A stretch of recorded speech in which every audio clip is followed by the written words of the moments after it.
Hello everyone, Bridget here and welcome back to my channel. Today I'm doing a sit down chatty kind of video, and yeah, I have a few things I want to talk about. You can probably tell what this video is about by the title, so I'm just gonna jump into what I'm talking about.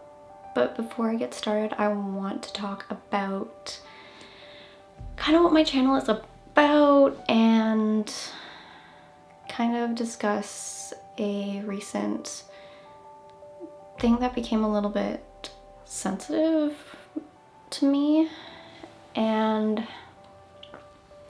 so, okay, in my last movie reaction, when I reacted to When Harry Met Sally, I got several comments about my comments in the reaction about this particular romantic comedy and my reaction to it as an asexual woman. So this channel is me, and I happen to be an asexual woman in my 20s, and I do watch movies with a certain lens. So when I watch a romantic comedy, when I watch a sitcom, I am somewhat triggered by certain things that are said in these shows or movies because it's something that I experience, and it's a kind of exclusion for me. That it's a reminder I am not like everyone else, and that media is catered to the rest of the world, and that I still don't see myself in media. So yeah, I had never talked about asexuality in a movie reaction before, and I didn't really know what to expect with the response, but I just want to make it clear that if people do come after me in regards to those comments or any comments in the future about asexuality, that it will be deleted or hidden. Anything, it will be removed from my videos because I don't personally want to see that for my own mental health, and I don't want my other asexual subscribers to see that kind of triggering content, because it's not very talked about. And so when, at least as I find, when it is discredited or explained away, it feels very invalidating. So yeah, that's what I wanted to talk about for this little section of the video. And the main topic of this video is Hollywood, and in regards to screenwriting, particularly as I am an aspiring screenwriter. I'm currently working on my first pilot script and have done a short film and written a feature that hasn't actually been made into anything, and I'm attending film school. I'm going to be attending film school in October, so just for a little context for who I am. I want to talk a little bit about Hollywood and the overall attitude towards creative people in the industry. I think particularly screenwriters are undervalued. So I want to talk a little bit about how I feel about the industry and some things that I wish would change, and just, yeah, open up a discussion about the direction that the whole industry is going in. So yeah, let's just dive right in. I've been getting into a few conversations lately as I've been diving into this kind of idea of Hollywood changing and the networks becoming less significant as the streaming networks become more present. And the main thing that keeps coming up for me is how screenwriters are treated. And the overall screenwriting process in Hollywood and for the networks is really concerning for me. And this is particularly because of the format that they give to screenwriters themselves. They are put in rooms like for months on, not months on it, like they do leave the room, but they're put in what's called a writer's room. Probably heard of a writer's room. Especially, this is specifically for TV shows, because that's the part that I'm aspiring to be in, writer's rooms.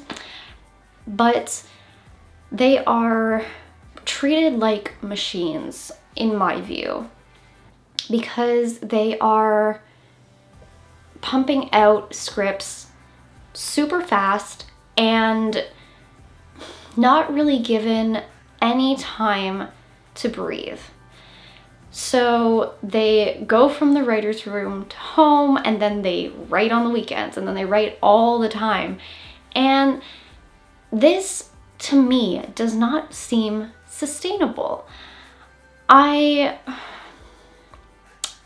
acknowledge that so many videos and so many books and just so many creative people are just like, if you love it, then it's not work.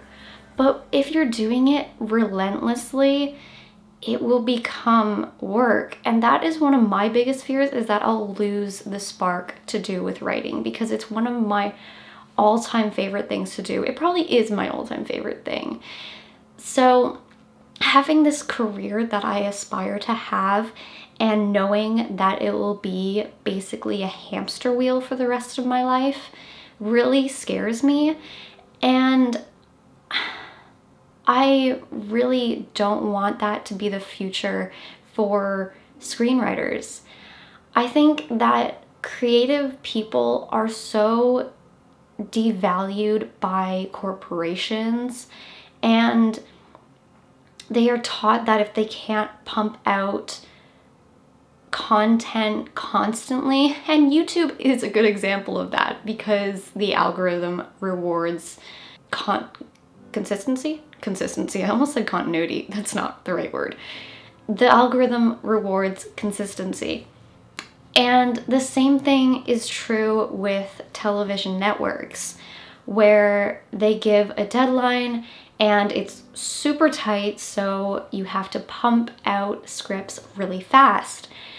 And this doesn't really make sense for a lot of people in the upcoming generations, with the new mindset of living more freely and having time to travel and experience life, to have that creativity, is really something that I think the industries need to embrace if they're going to survive this new age of creators. Because as I see it, they can either adapt or be left behind, because creators will find somewhere to make their content.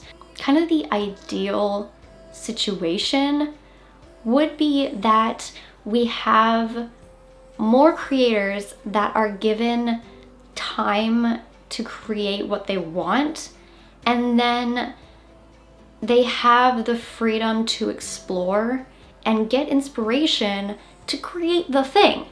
And then the thing is better because the creators are happy, because they are doing what they love while being able to spend time with their families, or exploring the world, or picking up different hobbies, meeting other people, because creative people need stimulation to get new ideas. They need to meet other people. They need to go out for coffee, or travel to a different country, because it's creativity is a muscle and it does get exhausted. And the current attitude is that creatives are run into the ground. They go for months and then it's a sudden stop. And then they're expected to recharge and come back for another sprint. It's sprinting and then stopping, and then another sprint and then another stop. Which, it doesn't make sense to me. I don't really understand how writers do it. I might get comments saying, like, you're just not gonna survive in a writer's room, but I say the writer's room needs to evolve. And also another thing that it limits is because the networks are so focused in Los Angeles that it takes away opportunity from people who can't afford to move to Los Angeles, and that diminishes the amount of voices that we can accommodate to. If we adapt this new approach of, say, virtual writer's room, we could have people from all different walks of life and have all these different voices from all over the world contributing to one major show. Not one major show, but like the writer's room could have all these different voices and build shows that speak to more people individually. Because now, since Los Angeles is so expensive and a lot of people in this current climate don't really want to move to the US, I know I'm one of those people. I would not want to move to Los Angeles. I wouldn't want to move to the US, let alone Los Angeles. So I feel like, especially after COVID, there will be a surge of virtual writers' rooms. I hope so. I think that would be really cool. And I am excited for what comes next. I feel like Hollywood is really aging past its time, and all the really formerly prestigious networks are kind of dying off and being replaced by the streaming networks, which are not perfect by any means, but they do accommodate to more voices. You can correct me if I'm wrong about that in the comments, because I'm not entirely sure. But it isn't just cable television anymore. It's not just Hollywood. We have Netflix, we have Amazon Prime, we have Disney Plus, we have in the US, you have Hulu. I can't even access that. So we have Crave here in Canada, and yeah, I wouldn't be surprised if we have like even more emerging in the next few years, and I'm really excited to see all the new content that new creators come up with, because now it's becoming more accessible to more people, and more screenwriters are being let into the rooms, or the virtual rooms, and we are getting more content that resonates with more people. There will still be some crap. It's just, that will happen. There's some shows that will not be great, but there will be fucking amazing shows coming out of this new age of new creators and the millennial and Gen Z creators. I am so excited to see what we have. That is all I have for this video. I think that's enough ranting from me. I have been thinking about this for a long time. It actually started when I was watching, I think I was watching some videos on Masterclass, and then I started watching videos about Euphoria and the process of it, and that really got me like really pumped. So yeah, I would really be interested to hear what you guys have to say about this, so leave a comment down below if you have any like dreams of what the industry is going to look like in a few years, because I feel like it's going to change a lot after COVID, and a lot of networks are going to be gone, and the streaming networks are going to like take off or something. But I'm really, really excited to see what this new generation of content creators is going to bring to the table and just stir things up. So yeah, that was a ranty video, but I thought it was fun. Anyway, give this video a like if you enjoyed it. Leave a comment down below as to what you think it's gonna look like after COVID, and just dreams you have about like the industry. If you're thinking of going into the industry, if you already are, just like let me know. Let's chat in the comments. Hit that subscribe button and ring the bell so you don't miss an upload, and I'll catch you in the next video.